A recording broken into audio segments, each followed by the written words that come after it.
People who don't live near rivers think water is peaceful. They picture sunlight on ripples, kids skipping stones, fish flashing silver beneath the surface. They don't understand that water remembers. And Blackwater Creek remembers everything. Before I tell you what happened to my uncle, you need to understand something very clearly. Blackwater Creek doesn't kill people quickly. It watches them first. It learns their habits. And when it takes someone, it makes sure the rest of us never forget. Blackwater Creek runs through Ashford County, right along the Appalachian foothills near the West Virginia-Kentucky border. It's not marked on most maps. Just a dark vein cutting through farmland, woods, and forgotten roads. Our town sits where the creek bends unnaturally, too sharply, too suddenly. Old folks say the water there moves backward at night. Scientists say it's just a current anomaly. The town learned a long time ago not to argue with old folks. Floods used to destroy everything. Every spring, Blackwater Creek would swell and tear through crops, homes, and livestock, like it was reclaiming something it lost. Eventually, the government stepped in. They built a levee road, a raised embankment running parallel to the creek. And they installed a sluice gate, a massive concrete structure designed to regulate water flow. It worked. The flood stopped, but something else started. The sluice gate sat about a quarter mile outside town, where the levee met the deepest part of the creek. The water there was darker than anywhere else, thick, almost oily. Even in summer it stayed cold.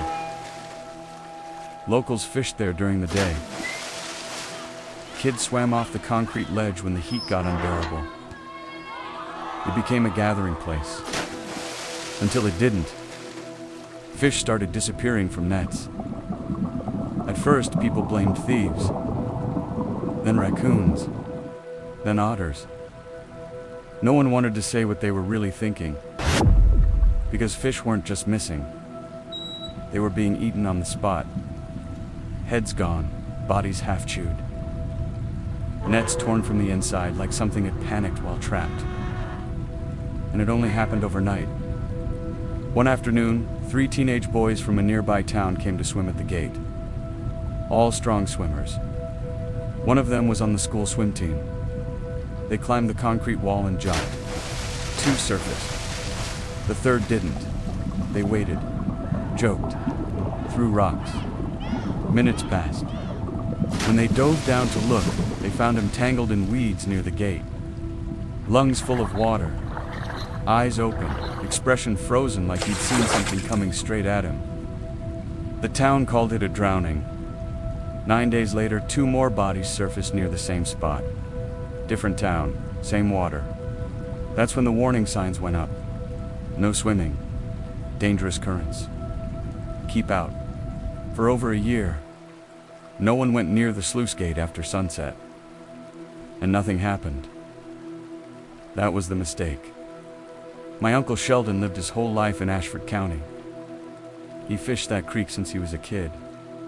Knew its moods, its sounds, the way it changed color before rain. He wasn't reckless, he wasn't stupid. And that's what makes what happened worse. When fish started disappearing again in 2024, Sheldon had a theory. Someone's hitting the nets early, he said, coming before sunrise. So he changed his routine. Instead of pulling his nets in the morning, he'd set them in the evening and collect them before dawn. At first it worked. The nets came up heavy, full, alive. Then one morning they didn't. Again. That's when Sheldon noticed something no one else had. Fish were gathering right at the sluice gate. Hundreds of them. Schooling unnaturally close to the concrete. Like they were trapped or waiting. He didn't tell anyone. He went alone. Sheldon set his net at the gate just before sunset. Within minutes, fish filled it. He took a few home to cook. left the rest overnight and went to bed smiling. He woke up around 2:30 a.m., couldn't sleep. Greed whispered louder than sense. He grabbed a flashlight, a large canvas sack, and his old machete, the one he used for clearing brush. Halfway down the road, he stopped. Something felt wrong. The woods were silent. No insects, no frogs, no wind. He turned back once and kept going. When Sheldon reached the levee road, he saw a movement near the sluice gate. A figure standing in the water, wrapped head to toe in something white. At first, Sheldon thought it was a thief wearing a sheet. He shined the flashlight. The figure stood completely still, turned the light down. The figure moved, hands dipping into the net, pulling fish out. Light up. Still. Light down. Feeding. Over and over. Like the light heard it. Sheldon shouted. No response. Hey! He threw a rock.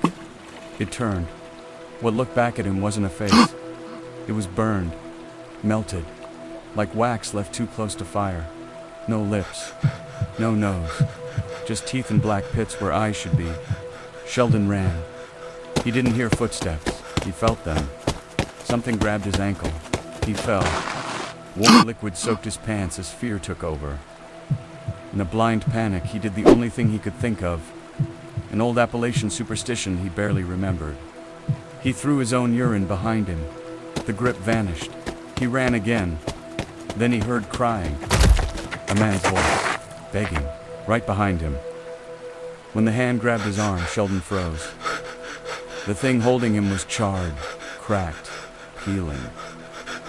He swung the machete with his eyes closed. The blade passed through empty air, and the night went silent.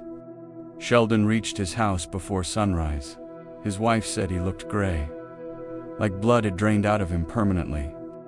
While he told her what happened, something crashed in the kitchen. She didn't hear it. Only he did. That night, he dreamed of water filling his lungs, of burning skin, of hands pulling fish from nets inside his chest. He stopped eating, stopped sleeping. Doctors found nothing. Local pastor tied a prayer cord around his wrist and told him never to go near Blackwater Creek alone again. Sheldon lived, but he was never the same. Years later, someone dug up records.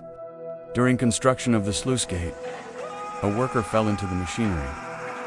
He didn't die instantly. Fire and water took him together. They finished the gate anyway. Now people still see things near it. A tall shadow, red eyes beneath the water, fish jumping onto the bank as if fleeing. And sometimes, late at night, a man stands at the edge of Blackwater Creek, wrapped in white, practicing something, waiting. This is a true horror story from rural America. People still fish Blackwater Creek, but no one fishes at night, because something down there learned how to steal, and it's still hungry.